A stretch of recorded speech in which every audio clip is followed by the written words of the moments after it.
Ассаламу алейкум достор, да бир жолу биз Польшадан Швецияга барчу жогорку жагына көтөрүлүп баратабыз.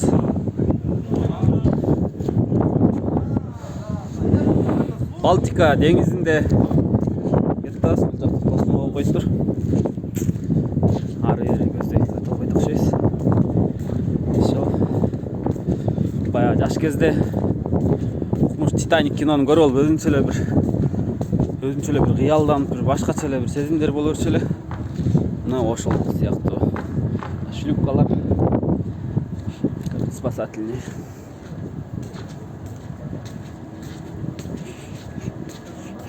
Биз өзү дальнобойщикпиз, билбегендер болсо, а так билгендер болсо, машиналар ушул эле паромдун эң төмөнкү жагында. Бул жактан чыгайын десем, бул жак кайрылуу ылдый түшүп кетет экен. Мындан да жогору жагына чыгып бир көрөйүн.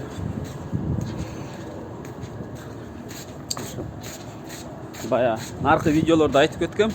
Мен бул Европа келгенге чейин мурун Россияда иштегем. Буга чейин такыр Европага келген эмесмин. Биринчи жолу Европага келип, азыр Европанын эки жактарын көрүп кызыгып жүрөбүз.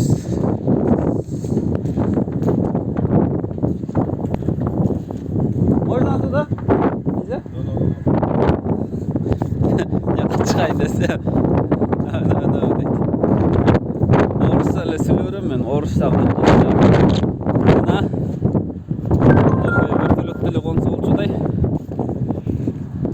Бул жерде тренировка кылып деп аба ырайын чыттап, эки жакка карап бир алышып жатып эле беректен кеттик. Бул жагы Польша и Швецияга болгон аралыгы 100 километр эле жүрөбүз. Анча деле алыс эмес. Мындан чоң паромдорго отургам. Сахалинден Владивостокко Ванина шаар. Ошо жакта отургам. Мындан да чоңго карагылачы. Келгиле Европага иштесеңер, силер да отуруп көп деген кызыктуу жерлерди көрөсүңөр.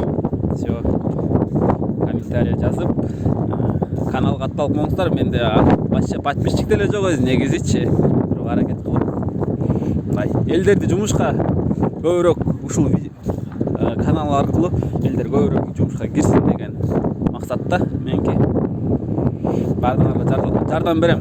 Чынын айтканда